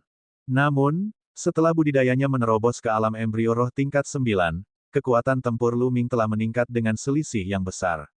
Esensi vitalnya sangat luas dan berlimpah, dan teknik penjara yang menekan surga bisa lebih kuat. Saya ingin tahu apakah saya bisa melawan Yin Bupo dan darah Luozi dengan kekuatan tempur saya saat ini. Petik 2. Hati Luming tergerak. Sue Luozi dan Yin Bupo sama-sama berada di puncak alam embrio roh tingkat 9, sedangkan Luming berada pada tahap awal alam embrio roh tingkat 9. Ini mirip dengan pertarungannya dengan Dewa Kaisar dalam pertempuran Providence. Namun, pada saat itu, Luming harus menggunakan segala cara dan susunannya untuk menekan Dewa Kaisar. Namun, Luming tidak memiliki prasasti Dao, tetapi dia telah mengintegrasikan konsep air. Jika Luming bisa menggunakan semua keahliannya dan melakukan fusi meridian darah, dia yakin dia bisa menekan Sue Luozi atau Yin Bupo. Namun, jika dia tidak dapat melakukan fusi meridian darah, Luming tidak percaya diri. Tapi setidaknya, Luming yakin dia tidak akan kalah. Masih ada 3 hari sebelum jamuan pil raja, ayo pergi ke kota pil dulu. Luming berdiri dan keluar kamar. Dia merasakan kamar Cukuang dan Zhang Wenjin kosong. Mereka pasti sedang berjalan-jalan.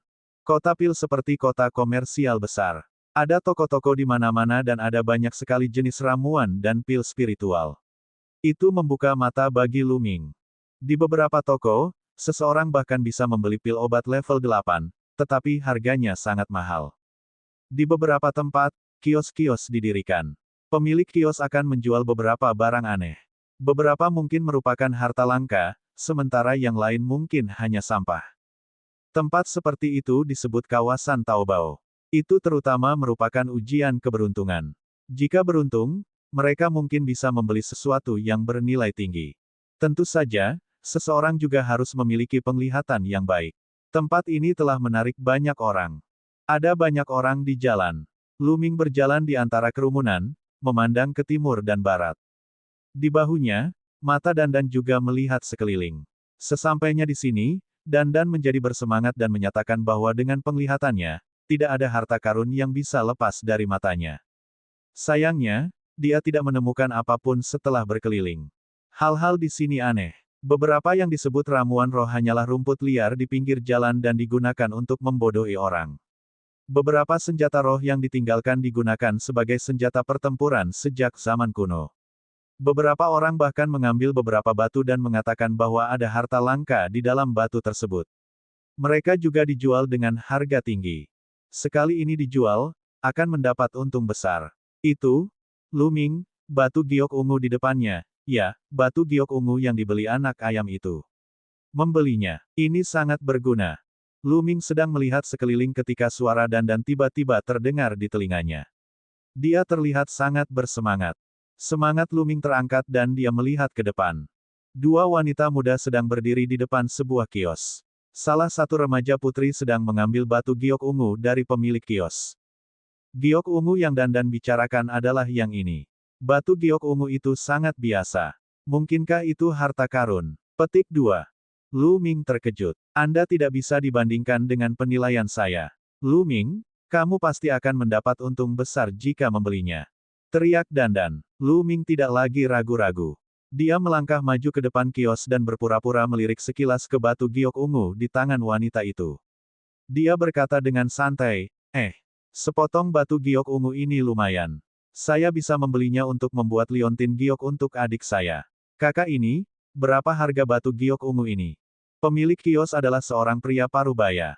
Dia tersenyum dan berkata, Tuan muda, Anda terlambat.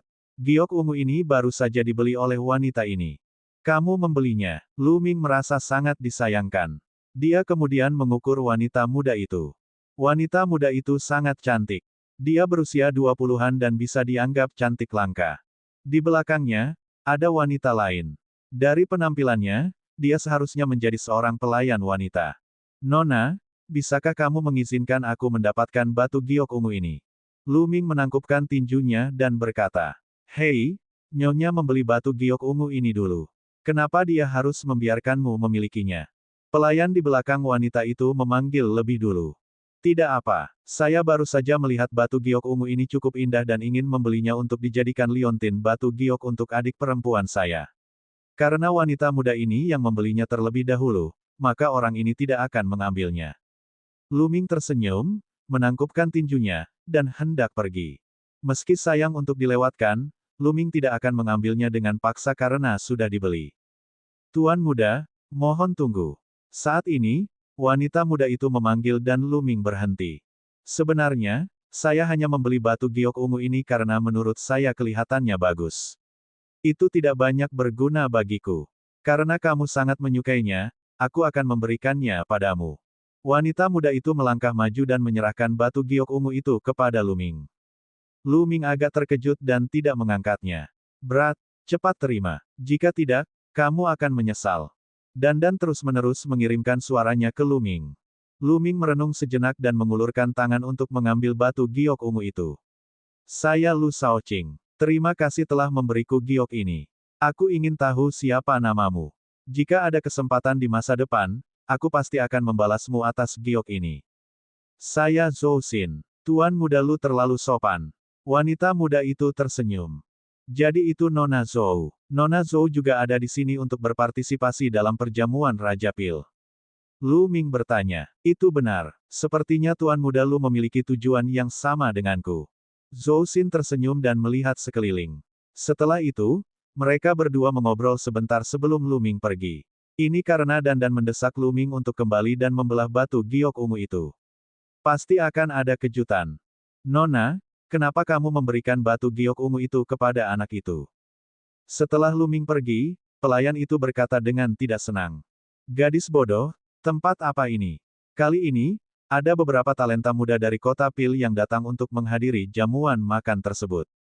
Pria ini terlihat luar biasa, jadi dia mungkin terpilih dari surga. Mengapa tidak menggunakan sepotong batu giok ungu yang tidak berguna untuk berteman dengan orang pilihan surga? Zhou Xin tersenyum. Nona itu bijaksana. Gadis pelayan itu tersanjung.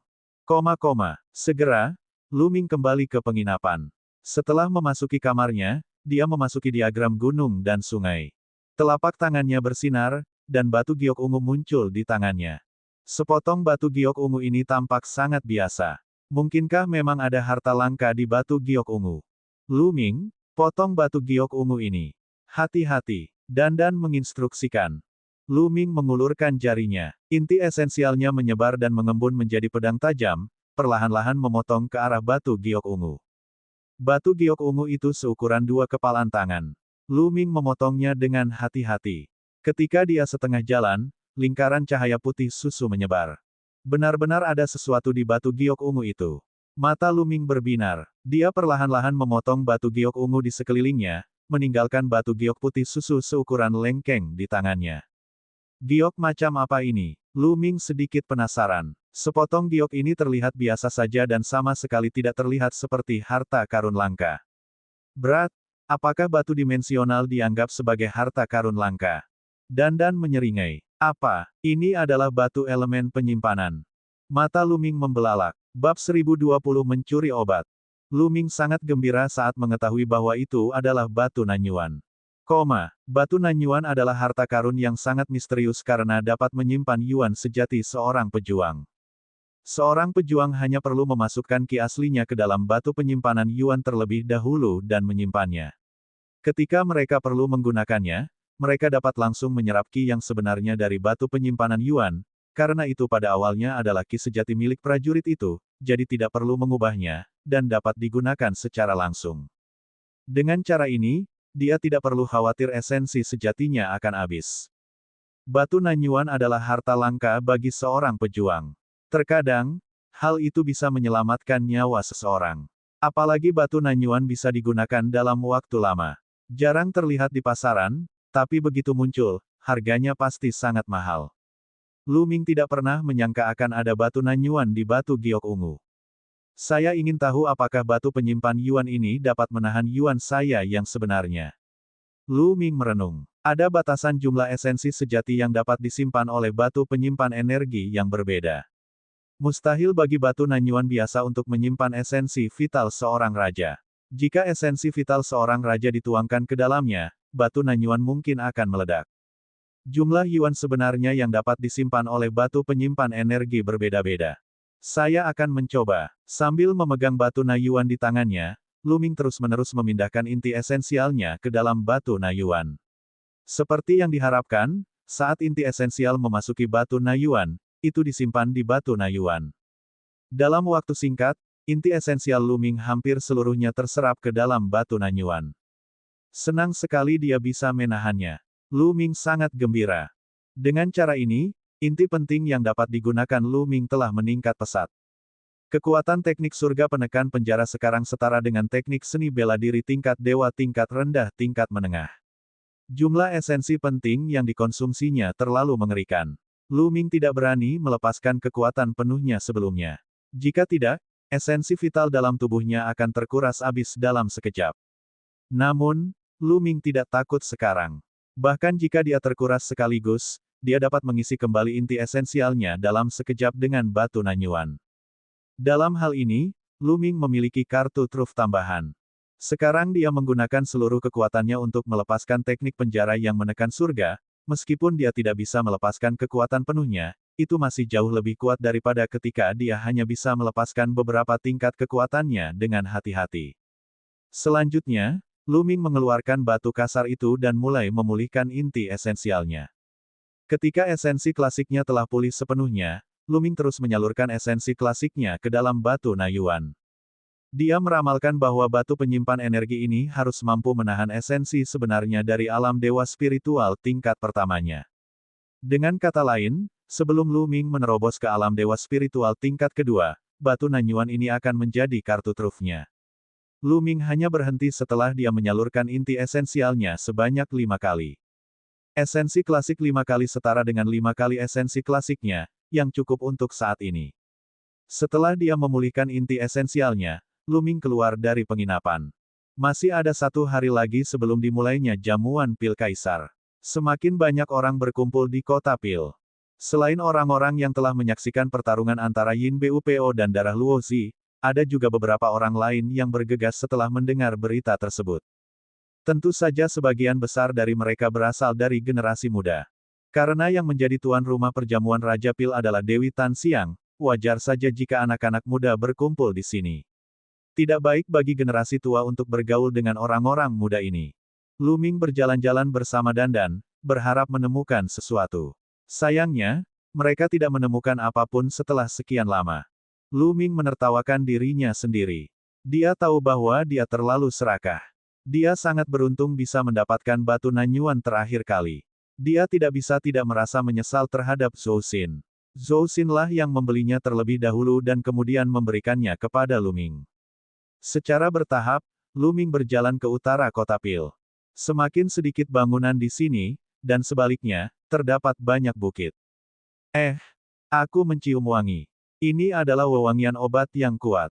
Ada ramuan spiritual. Hidung Dandan tiba-tiba bergerak-gerak. Kemudian, dia bergegas turun dari bahu Lu Ming dan berlari ke depan dengan kecepatan yang sangat cepat. Orang ini, Lu Ming terdiam. Dia mengejarnya. Setelah melintasi bukit, mereka sampai di ngarai. Dandan sedikit melambat, bergegas ke kiri dan ke kanan, dan bergegas ke lembah. Lu Ming mengerutkan alisnya. Lembah ini dipenuhi formasi prasasti. Sekarang Lu Ming tidak memiliki api energi mental, dia tidak dapat memecahkan susunannya. Namun, meskipun mereka tidak dapat menghancurkan formasi, mereka mungkin tidak dapat menghentikan Lu Ming. Meskipun Lu Ming tidak memiliki api energi mental, dia masih memiliki pengetahuan tentang prasasti Dao. Selain itu, dia juga bisa merasakannya ketika pemahaman tubuh keduanya terhadap prasasti Dao meningkat. Selama kurun waktu ini, dia telah berkultivasi di Gunung Liangyi dan kemajuannya luar biasa. Tubuh kedua tidak memiliki pikiran yang mengganggu. Ditambah dengan berkah dari dewa, pemahamannya meningkat 10 kali lipat. Karena fokus pada kultivasi, kemajuannya jauh lebih cepat daripada tubuh utama Lu Ming. Pemahamannya tentang prasasti Dao meningkat setiap hari. Oleh karena itu, meskipun Lu Ming tidak memiliki api energi mental, dia masih memiliki mata yang bagus. Meskipun susunan di ngarai itu cemerlang, Lu Ming masih bisa melihat kekurangan di dalamnya. Setelah merenung sejenak, Lu Ming melangkah maju, tiba-tiba maju, lalu mundur, tiba-tiba ke kiri, lalu tiba-tiba ke kanan, dan menuju ke lembah. Tidak lama kemudian, mereka sampai di kedalaman lembah. Di kedalaman lembah, Lu Ming melihat ladang tanaman herbal. Ada banyak jenis tanaman herbal yang ditanam di ladang herbal. Aroma herbal sangat kaya dan tercium di lembah. Ramuan spiritual ini semuanya tingkat 7. Lu Ming terkejut. Dia menyadari bahwa ramuan spiritual di bidang herbal hampir semuanya merupakan ramuan spiritual tingkat 7 dan setidaknya ada 1000 di antaranya. Saat ini, Dandan sedang berguling-guling di bidang pengobatan, matanya bersinar karena kegembiraan. Cakarnya terus-menerus mengambil ramuan roh di bidang pengobatan dan memasukkannya ke dalam mulutnya. Dandan, cepatlah. Lu Ming mendesak. Tidak mungkin ladang jamu yang luas ini tidak memiliki pemilik di kota Pil. Itu pasti ditanam oleh seorang ahli dari lembah para ahli pengobatan. Bahkan Lu Ming sedikit khawatir untuk mencuri ramuan spiritual orang lain di wilayah mereka. Seperti tornado yang menyapu awan, Dandan dengan cepat memasukkan ratusan ramuan spiritual ke dalam mulutnya, yang semuanya berada di LV 7 atas. Orang ini memiliki mata yang tajam dan memilih yang terbaik. Dari mana datangnya pencuri kecil ini, yang berani mencuri obat di sini? Tiba-tiba, teriakan halus terdengar dan sesosok tubuh cantik bergegas keluar dari lembah. Di udara, prasasti memenuhi udara dan formasi besar bersinar. Sinar cahaya menjerat Dandan. Tidak baik. Dandan kaget. Dia berlari dengan panik, keempat anggota tubuhnya ditarik ke dalam cangkang kura-kura. Cangkang kura-kura menari di udara, menghindari formasi satu persatu, dan terbang menuju Lu Ming. Dupa Cendana. Lu Ming kaget melihat sosok cantik itu. Sosok cantik di lembah itu sebenarnya adalah peri cendana, Mu Cendana. Tubuh Lu Ming bersinar dan tubuh fisiknya berubah dengan cepat, berubah menjadi penampilan lain. Dia meraih Dandan dan mundur dengan cepat. Tetaplah di sini. Tangan peri Tan Siang yang seperti giok menari dan api energi mental di antara alisnya bersinar. Di tanah sekitar Lu Ming, formasi terus bermunculan. Mata Lu Ming berbinar. Dia mengalihkan pandangannya ke seluruh barisan dan mengambil beberapa langkah ke depan. Setiap langkah sangat misterius. Dia menginjak titik lemah dari arai dan mundur dengan cepat. Dalam beberapa napas, Lu Ming mundur 1000 meter. Ya, peri Tan Siang berhenti, ekspresi terkejut di matanya yang indah. Dia tidak terus menyerang atau mengejar. Memanfaatkan kesempatan itu, Lu Ming melesat dengan kecepatan tinggi dan segera meninggalkan ngarai, menghilang dari pandangan. Aneh, sungguh aneh. Jelas tidak ada jejak api energi mental, tapi dia bisa melihat kelemahan arai dengan sekilas sehingga menghindari serangan arai dan mundur dengan tenang. Ini sungguh aneh. Ini pertama kalinya saya menemui hal seperti itu. Peri Tan Siang berbisik, matanya dipenuhi rasa ingin tahu. Ini juga alasan mengapa dia tidak mengejarnya. Bab 1021 Paragon menghadiri perjamuan. Dia dapat merasakan dengan sangat jelas bahwa Lu Ming pasti tidak memiliki api energi mental. Ini jarang terjadi. Kebanyakan seniman bela diri akan mengembangkan api energi mental sebagai seni bela diri tambahan. Namun, dia tidak merasakan adanya api energi mental pada Lu Ming. Namun, penglihatan Lu Ming sangat menakutkan. Dia bisa melihat kelemahan Arai sekaligus. Ini adalah sesuatu yang bahkan dia tidak bisa melakukan lebih baik dari ini. Itu sebabnya dia semakin penasaran. Kamu mencoba menyembunyikan penampilanmu dan mengubah penampilanmu pada saat pertama untuk membodohiku. Sayangnya, tidak mudah untuk membodohi saya. Peri Tan Xiang mengerucutkan bibirnya dan tersenyum genit. Lu Ming bergegas keluar dari ngarai dan menghela nafas lega. Dengan kekuatan tempurnya saat ini, dia tidak takut pada Dewi Tan Xiang, tapi bagaimanapun juga dia salah. Ini adalah kota Pil, wilayah lembah para ahli pengobatan. Jika dia ditemukan oleh alkemis peringkat 8 dari lembah para master pengobatan, dia tidak akan mampu menanggung konsekuensinya. Dasar, aku tidak akan mempedulikanmu di masa depan. Lu Ming melirik Dandan. Nak, apa yang kamu katakan? Mengapa kamu tidak mengatakan itu ketika aku menemukan harta karun seperti Pil Na Yuan untukmu? Dandan memelototi Lu Ming sambil mengertakkan gigi. Lu Ming terdiam dan tidak bisa berkata-kata. Memang benar, Dandan terkadang sangat membantu Lu Ming. Namun, dia jugalah yang terkadang menimbulkan masalah. Nak, aku akan pulih lebih baik dengan pengobatan spiritual. Ketika saya sudah pulih sepenuhnya, saya akan mampu mendominasi dunia. Pada saat itu, saya akan mampu membunuh ahli yang lebih kuat dengan satu tamparan, apalagi kaisar bela diri. Pada saat itu, akan ada banyak sekali orang yang ingin menjilatku, dan ini bukan giliranmu.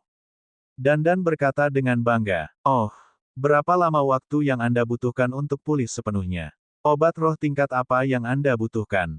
Kata Lu Ming, "Aku tidak tahu. Sedangkan untuk ramuan roh, jika Anda ingin saya pulih sepenuhnya, pengobatan spiritual saja tidak ada gunanya. Anda membutuhkan harta yang lebih kuat, seperti obat suci." Gumam Dandan. Pergi ke neraka. Lu Ming memandangnya dengan jijik. Apa gunanya berkata begitu banyak? Obat suci. Apa obat suci itu? Itu adalah obat harta karun tertinggi yang legendaris, harta karun yang tak tertandingi. Bahkan jika seorang kaisar melihatnya, mereka akan merasa iri. Dari segi level, itu adalah item yang benar-benar melampaui kaisar. Ramuan roh di atas level 9 adalah ramuan Sein. Pria dan kura-kura itu bertengkar saat mereka kembali ke penginapan. Lu Ming melemparkan Dandan ke diagram gunung dan sungai dan terus berkultivasi. Keesokan paginya, Lu Ming, Chu Kuang, dan Zhang Wenjin menuju Departemen Raja Alkimia. Institusi Pilking terletak di sisi barat kota. Itu sangat terkenal dan semua orang di kota mengetahuinya. Ada orang-orang dari lembah kedokteran raja yang berjaga di pintu masuk Akademi Raja Pil. Namun, setelah Chu Kuang mengungkapkan identitasnya, dia secara alami tidak menghentikan mereka bertiga untuk masuk. Aroma tanaman obat menyerang lubang hidung Departemen Alkimia Raja. Setiap helai rumput, setiap pohon, dan setiap bunga adalah ramuan roh. Banyak bangunan yang dibangun seperti tungku pil. Mereka kuno dan sederhana, penuh dengan aura waktu. Ada kupu-kupu dan lebah terbang di dalam bunga, mengumpulkan serbuk sari untuk bunga spiritual. Kupu-kupu dan lebah berwarna-warni ini bukanlah serangga biasa. Mereka semua adalah spesies eksotik.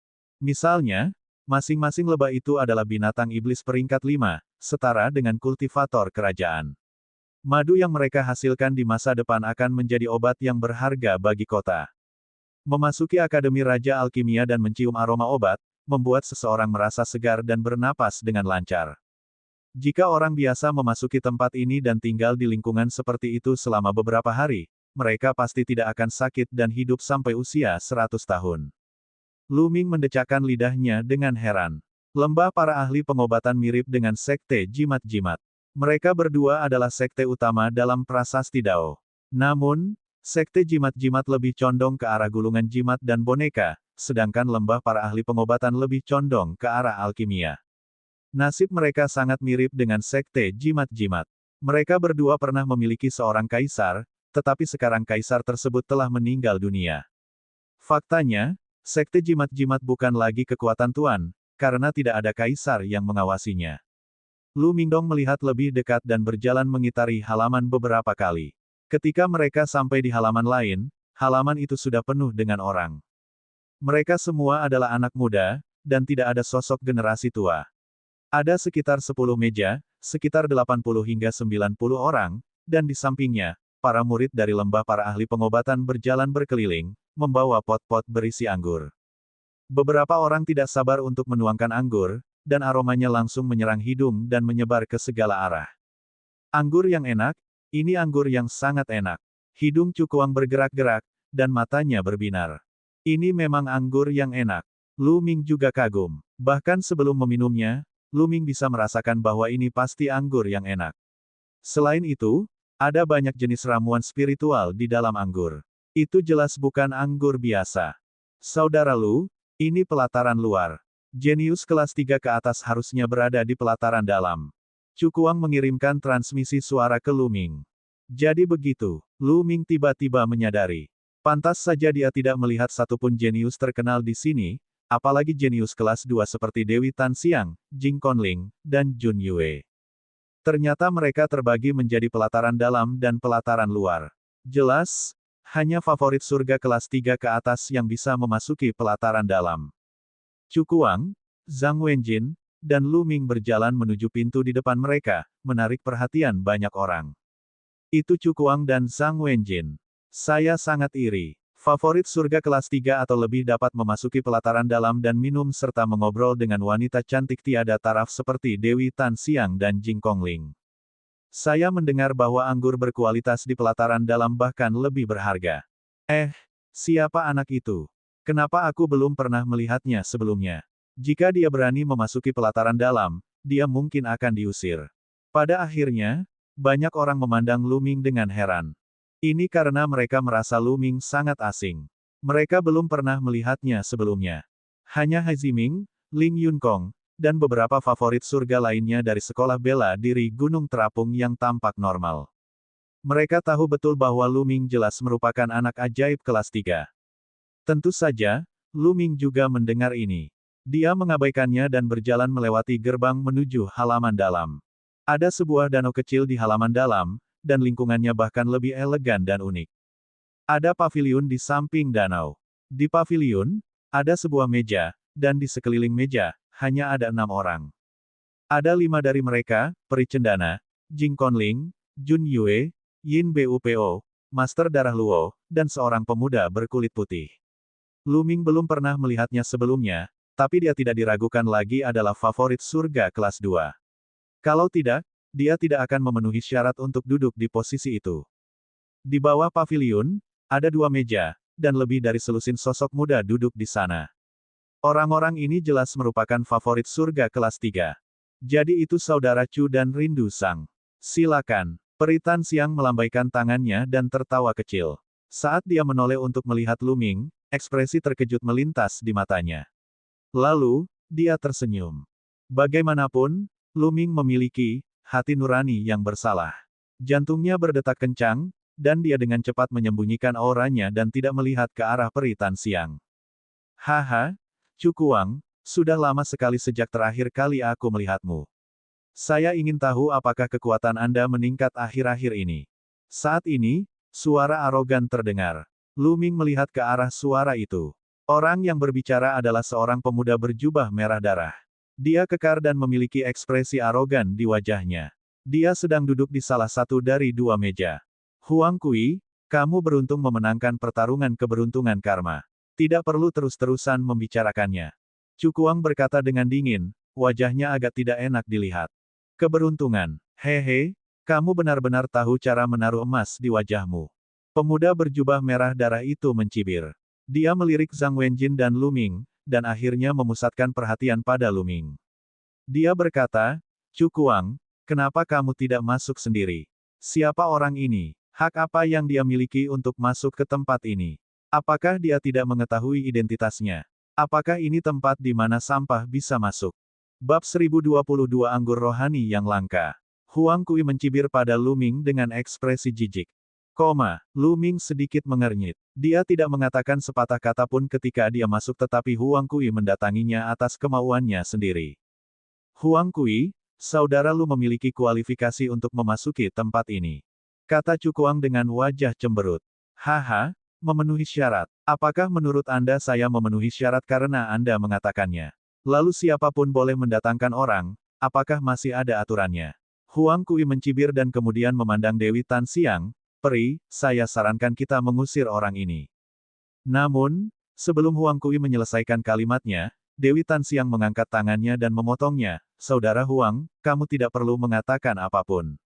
Saya kenal saudara Lu. Dia memenuhi syarat untuk memasuki tempat ini. Suara jernih menyebar ke seluruh area, menyebabkan mata banyak orang bergerak karena terkejut. Peri Tan Xiang sebenarnya mengenal pemuda bermarga Lu ini. Dari mana asal orang ini? Apakah dia juga favorit surga kelas 3? Lalu kenapa dia tidak melihatnya di pertempuran Providence? Banyak pertanyaan muncul di benak setiap orang. Wajah Huang Kui membeku di tempat sebelum memerah. Dia sangat malu. Sebelumnya, dia telah memarahi Lu Ming dengan keras, mengatakan bahwa dia adalah sampah dan dia tidak memenuhi syarat. Namun, saat berikutnya, Peri Tan Xiang langsung mengatakan bahwa dia mengenal Lu Ming dan bahwa Lu Ming memenuhi syarat. Ini sama dengan menamparkan wajahnya di depan semua orang. Hatinya terbakar amarah, dan dia sangat tidak puas dengan Peri Tan Xiang, tapi dia tidak berani menunjukkannya. Ini semua salah Cukuang, dan salah bocah ini. Tidak berani merasa tidak senang dengan Dewi Tan Xiang, Huang Kui hanya bisa mengarahkan amarahnya kepada Lu Ming dan Cukuang. Dia mengambil gelas anggurnya dan menyesapnya, matanya dingin. Cukuang dan Zhang Wenjin juga tercengang. Peri Tan Xiang mengenal Lu Ming. Mungkinkah Lu Ming dan Peri Tan Xiang adalah kenalan lama? Setiap orang punya pemikirannya masing-masing. Bahkan ekspresi Lu Ming sedikit berubah. Jangan bilang dia mengenaliku. Lu Ming mau tidak mau berpikir. Saudara Lu, silakan duduk. Tan Xiang melambaikan tangannya dan tersenyum manis sambil menunjuk ke meja mereka. Kali ini, adegan menjadi gempar, dan wajah semua orang berubah. Apa? Peri Tan Xiang meminta pria Lu ini untuk duduk di meja di atas. Meja itu disediakan untuk favorit surga kelas 2. Apakah orang Lu ini berhak duduk di sana? Bagaimana mungkin? Ada berapa banyak favorit surga kelas 2? Aku bahkan tidak melihatnya di pertempuran Providence, jadi bagaimana dia bisa menjadi anak ajaib kelas 2? Lalu mengapa Peri Tan Xiang memintanya untuk mengambil kursi kehormatan? Banyak favorit surga kelas 3 berdiskusi dengan suara pelan. Namun, semua orang memiliki pandangan curiga di mata mereka. Bahkan ekspresi Jing Kongling, Yin Bupo, Junyu, dan yang lainnya sedikit berubah saat mereka mengamati Lu Ming dengan rasa ingin tahu. Ekspresi Cukuang dan Zhang Wenjin bahkan lebih menarik. Lu Ming sendiri juga sedikit terkejut. Saudara Lu, tolong. Peri Tan Xiang diundang lagi. Baiklah. Lu Shaoqing berterima kasih pada Peri. Lu Ming menangkupkan tinjunya dan melangkah maju tanpa ragu-ragu. Anak ini benar-benar naik. Dia benar-benar berani naik. Petik 2. Apakah dia benar-benar berpikir dia bisa berdiri bahu-membahu dengan kebanggaan surga kelas 2? Petik 2. Tindakan Lu Ming menyebabkan gelombang diskusi yang lembut. Anak ini, ekspresi Huang Kui berubah menjadi lebih buruk. Lu Ming tidak peduli dengan tatapan orang-orang di sekitarnya. Dia melangkah maju. Dia sekarang yakin bahwa Cendana telah mengenalinya. Karena dia sudah mengenalinya, dia hanya bisa menghadapinya. Paling-paling, dia hanya akan memberikan kompensasi padanya dengan ramuan roh itu. Nak, turunlah. Ini bukan tempat yang bisa kamu datangi. Saat Lu Ming berjalan ke pavilion, suara dingin terdengar di telinganya. Itu ditransmisikan dan tidak ada orang lain yang bisa mendengarnya. Lu Ming mengangkat alisnya dan menatap seseorang. Darah Luozi. Kata-kata tadi dengan jelas diucapkan oleh darah Luozi. Pada saat ini, darah Luozi menatap Lu Ming dengan tatapan tidak bersahabat. Bibir Lu Ming membentuk senyuman dingin. Dia tidak melihat darah Luozi lagi. Dia terus berjalan ke meja di pavilion dan duduk di kursi kosong. Dia benar-benar mengabaikan Sue Luozi, yang membuat ekspresi Sue Luozi menjadi jelek. Gumpalan niat membunuh muncul di matanya. Jing Kongling, Junyu, dan yang lainnya juga mengamati Lu Ming dengan rasa ingin tahu. Sudah hampir waktunya. Jangan menunggu lebih lama lagi. Sajikan anggurnya sekarang. Suara Peri Tan Xiang terdengar. Dia kemudian bertepuk tangan ringan, dan beberapa remaja putri membawakan sebotol anggur. Di depan mereka masing-masing ada sepanci kecil anggur.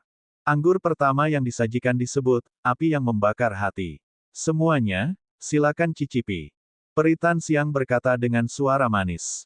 Begitu Peri Tan Xiang selesai berbicara, beberapa orang dengan tidak sabar menuangkan anggur dan meminum semuanya. Lu Ming juga menuangkan secangkir untuk dirinya sendiri. Saat wine dituangkan ke dalam cangkir, lapisan api tampak muncul di permukaan wine dan menari di dalam cangkir. Anggur yang luar biasa. Lu Ming memujinya di dalam hatinya. Dia kemudian mengambil cangkir itu dan meminumnya sekaligus. Saat anggur masuk ke mulutnya, rasanya kaya dan manis, tetapi saat mengalir ke tenggorokan dan perutnya, rasanya seperti nyala api, membara dengan ganas. Khususnya, ada aliran panas yang mengalir ke dalam hatinya. Lu Ming merasa hatinya seperti terbakar tetapi dia tidak merasakan sakit apapun. Sebaliknya, dia merasa hangat dan sangat nyaman. Anggur ini juga dapat membakar dan memadatkan esensi sejati. Mata Lu Ming tiba-tiba berbinar. Dia menyadari bahwa inti esensialnya menjadi lebih solid.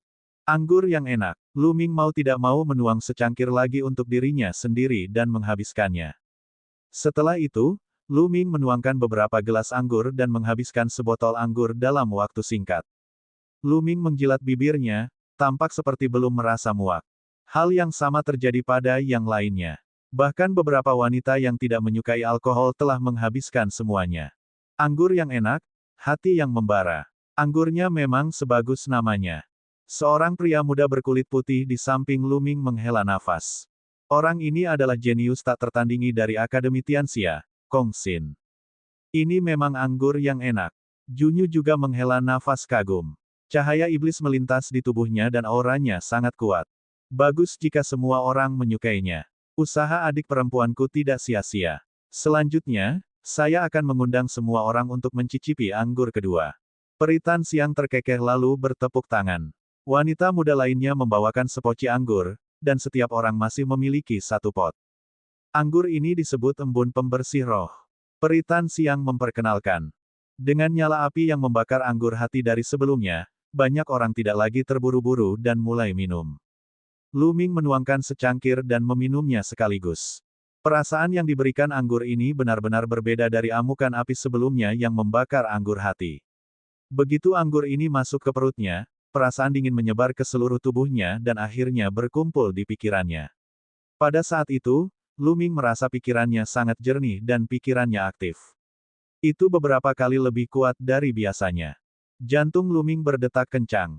Dia merasakan alam tujuan bumi dengan hati-hati dan menyadari bahwa kecepatan pemahamannya terhadap alam tujuan telah meningkat beberapa kali lipat. Anggur jenis ini sebenarnya dapat meningkatkan kemampuan pemahaman seorang pejuang. Tentu saja ini hanya sementara. Anggur telah dicampur dengan ramuan. Setelah efek obatnya hilang, efeknya akan hilang secara alami. Namun, itu sudah cukup mengejutkan. Jika dia meminumnya dalam waktu lama, kecepatan kultivasinya pasti akan meningkat pesat. Satu cangkir demi satu cangkir, dan dengan sangat cepat, sepanci anggur lainnya habis. Setelah itu, Dewi Tan Xiang memerintahkan orang-orang untuk mengeluarkan beberapa jenis anggur lagi. Setiap jenis anggur memiliki efek yang berbeda, dan itu bukanlah anggur biasa. Setiap jenis anggur dimurnikan dari ramuan roh dan anggur. Rasanya berbeda-beda, dan rasanya sangat memuaskan.